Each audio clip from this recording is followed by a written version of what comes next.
믿음의 성적표라는 제목으로 말씀을 전하고자 합니다.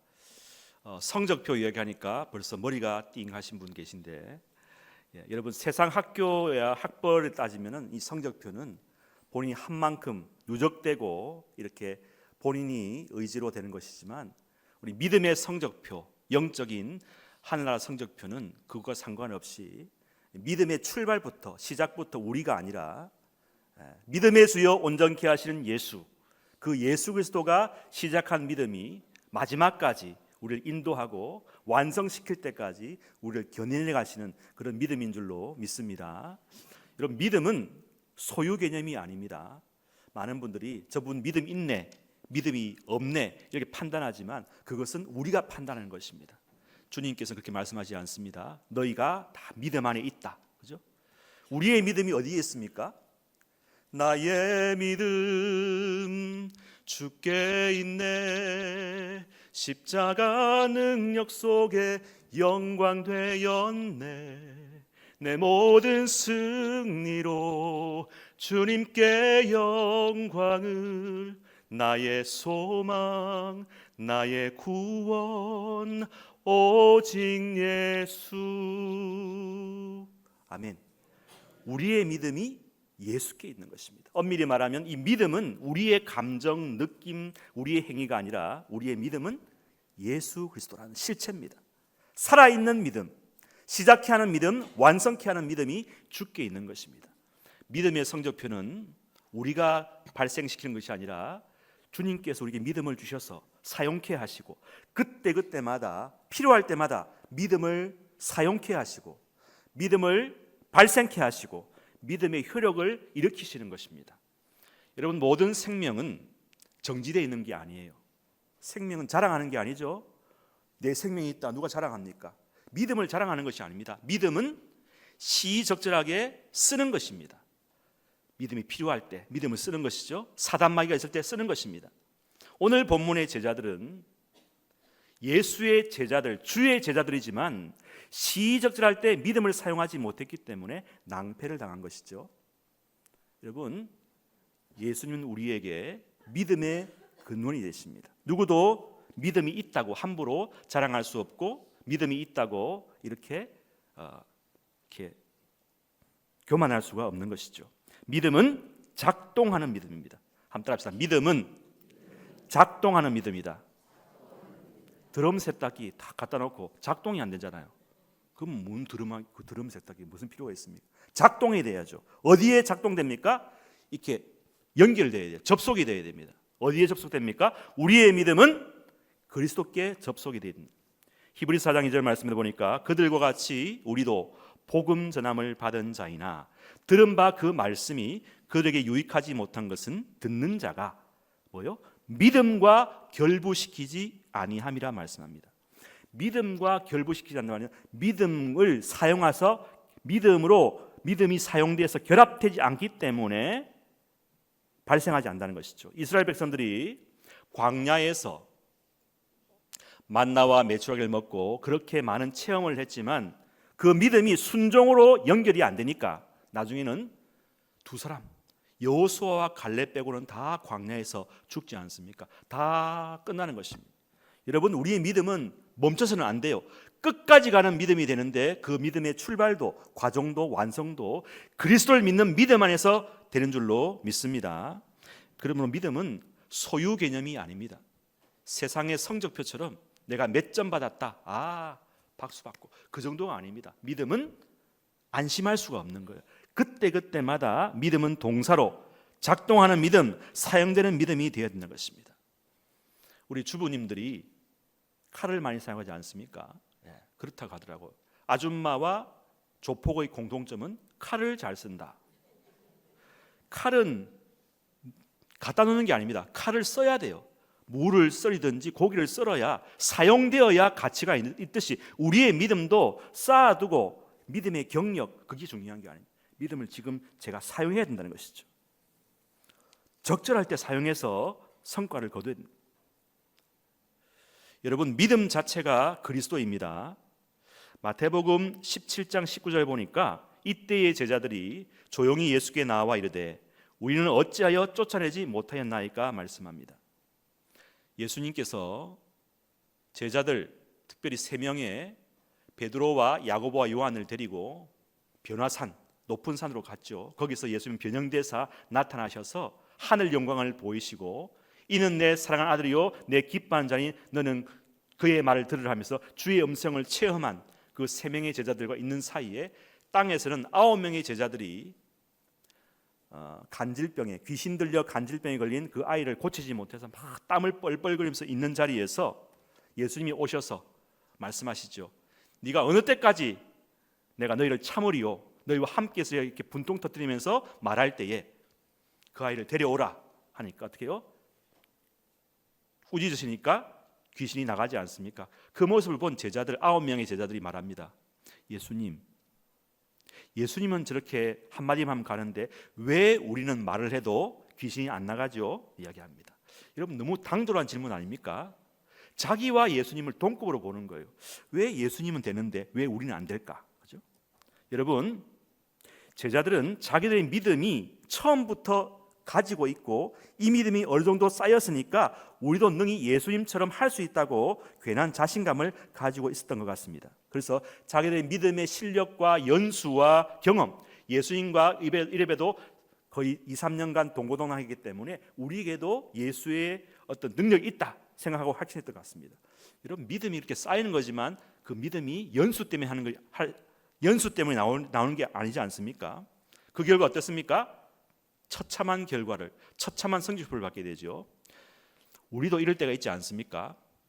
나 그래도 몇 대 예수님 믿고 몇 대 신앙 집안이고 모태 신앙이고 내 직분이 어떻고, 그죠? 여러분 그거 가지고 우리가 영적 전쟁에서 승리할 수가 없다는 것입니다. 주님 말씀하십니다. 제자들이 말합니다. 왜 우리는 이렇게 못합니까? 하니까 예수님께서 너희 믿음이 적은 까닭이다 했습니다.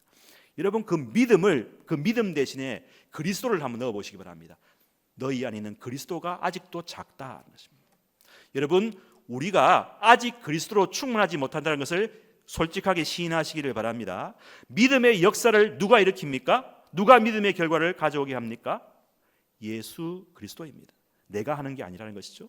하지만 제자들 안에는 끊임없이 나라는 우상, 주인이 그들을 지배하고 있었다는 것이죠. 나는 죽고 예수로 살아야 주님이 역사하시는 것입니다.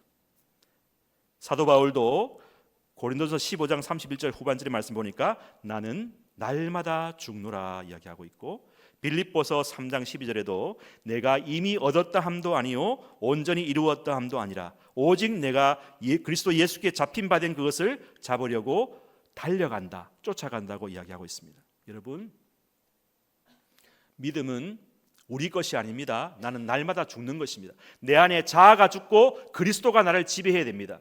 믿음은 멈추는 것이 아닙니다. 계속 달려가야 됩니다. 어제까지 성공했을지라도, 어제까지 은혜 받고 능력을 받았다고 할지라도 오늘 내가 달려가지 않으면 또 그 믿음은 사라질 수가 있다는 것입니다.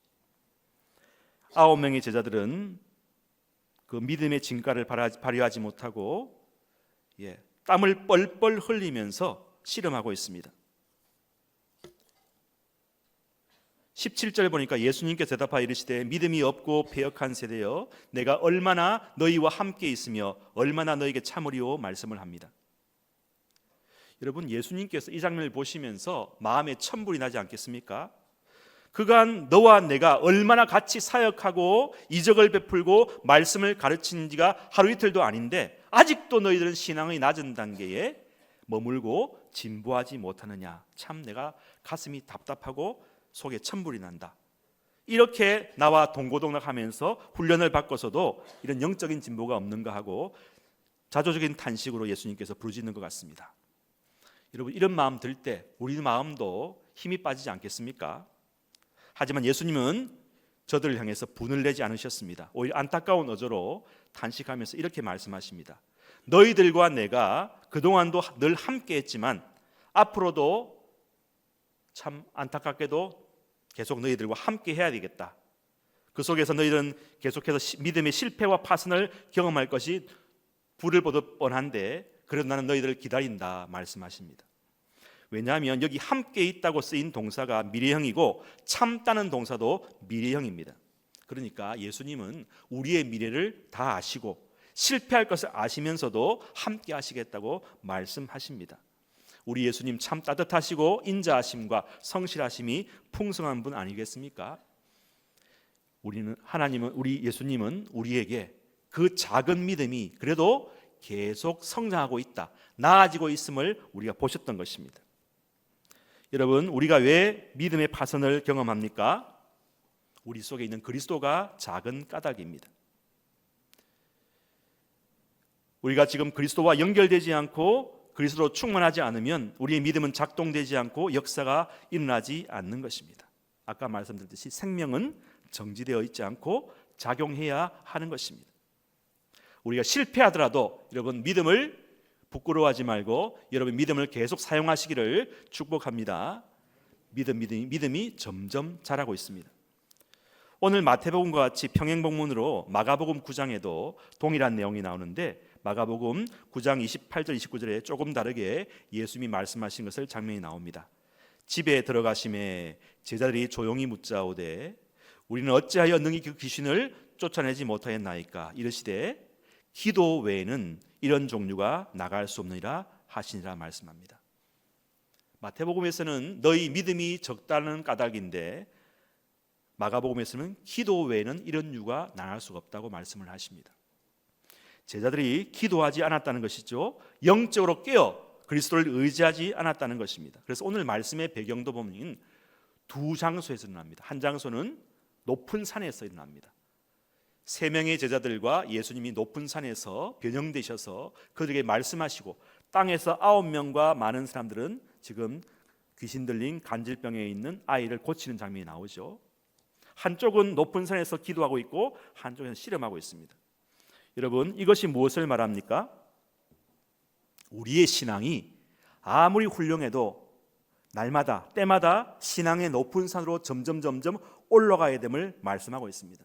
3명의 제자들과 예수님은 높은 산을 올라갔지만 9명의 제자들은 높은 산을 올라가지 못하고 땅에서 계속 맴도니까 어떻게 해요? 믿음이 발휘되지가 않는 거죠. 믿음의 진보가 나타나지 않는다는 것입니다. 성도 여러분은 이 땅에서 수고하고 씨름하는 만큼 얼마나 신앙의 높은 산에서 하나님을 깊이 충분히 경험하고 계십니까? 여러분, 신앙의 높은 산에서 계속 믿음의 진보와 발전이 이루어지지 않으면 영적 타성에 젖어서 지금 있는 이 믿음만 가지고도 충분히 할 수 있다고 장담하고 땅 아래 9명의 제자들처럼 그렇게 자신만만하게 나서다가 큰 실패를 경험하게 될 수밖에 없는다는 것입니다.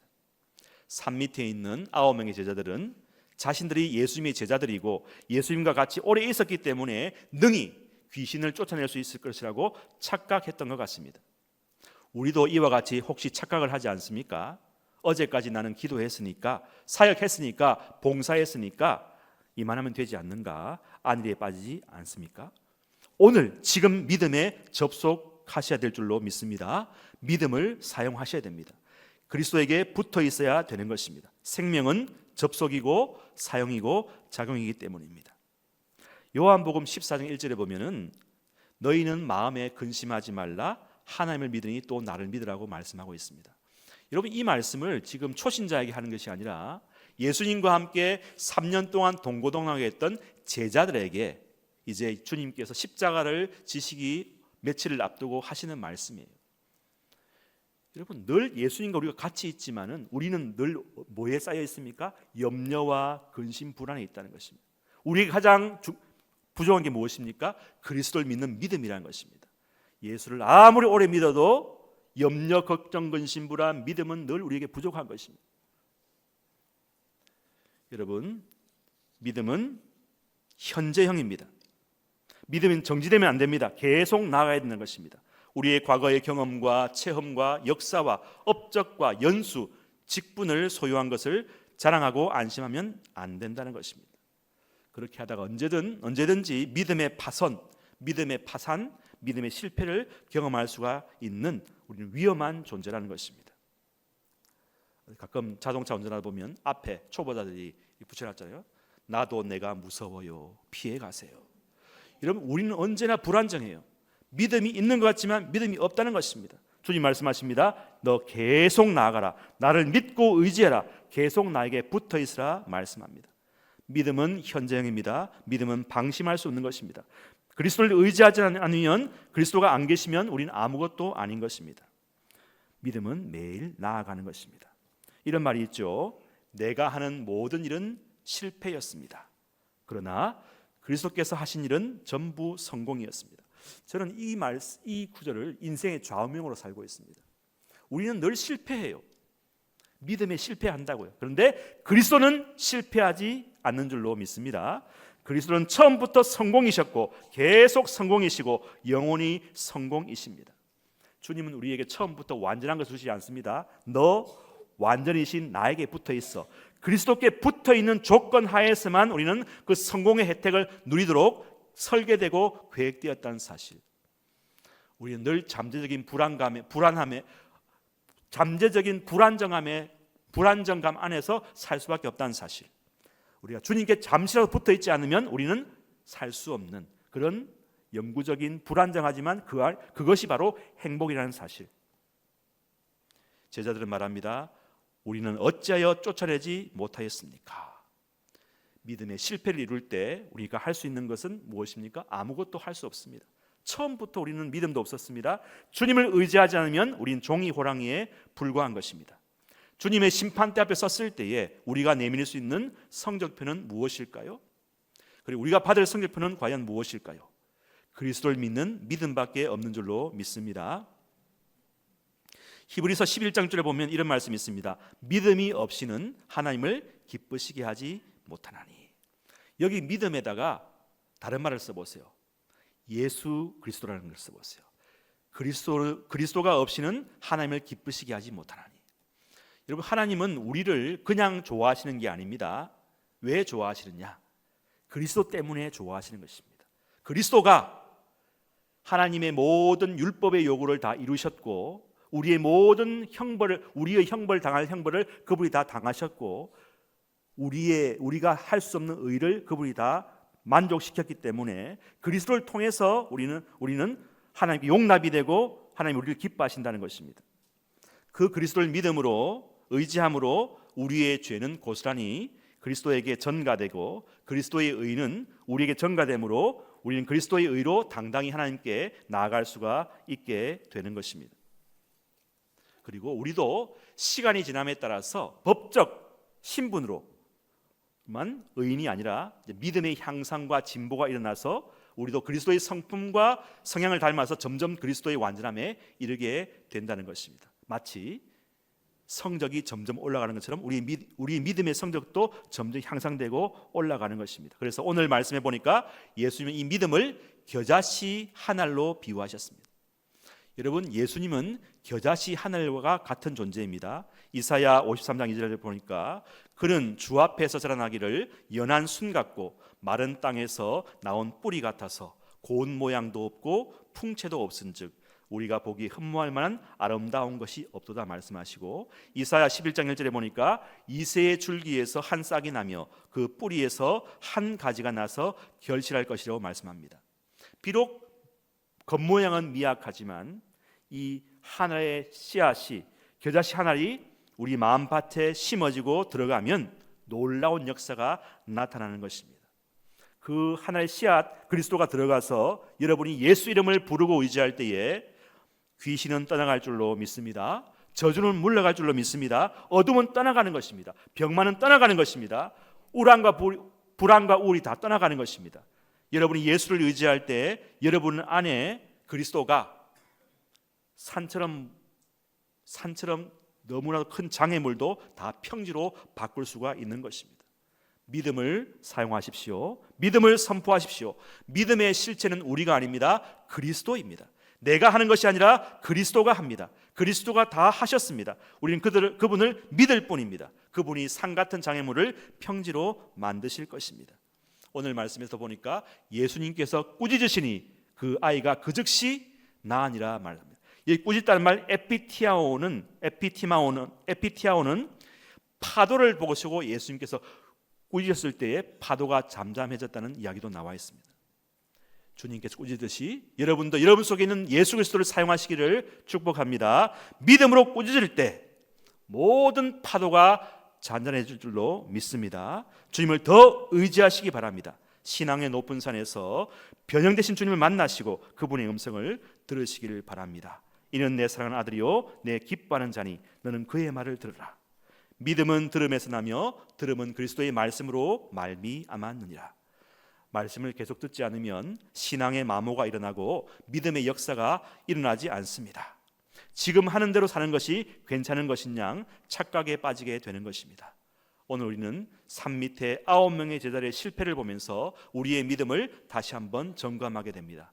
우리가 받은 신앙의 성적표, 우리가 주님께 드릴 신앙의 성적표를 생각하면서 날마다 진보하고 향상되고 나아지는 신앙이 되기 위해서 신앙의 높은 산으로 올라가시고 깊은 기도를 경험하고 겨자씨 하나 같은 생명이신 그리스도를 마음에 담고 믿음의 삶을 사는 모두가 되시기를 간절히 바랍니다. 아멘. 기도하십시다. 하나님 아버지,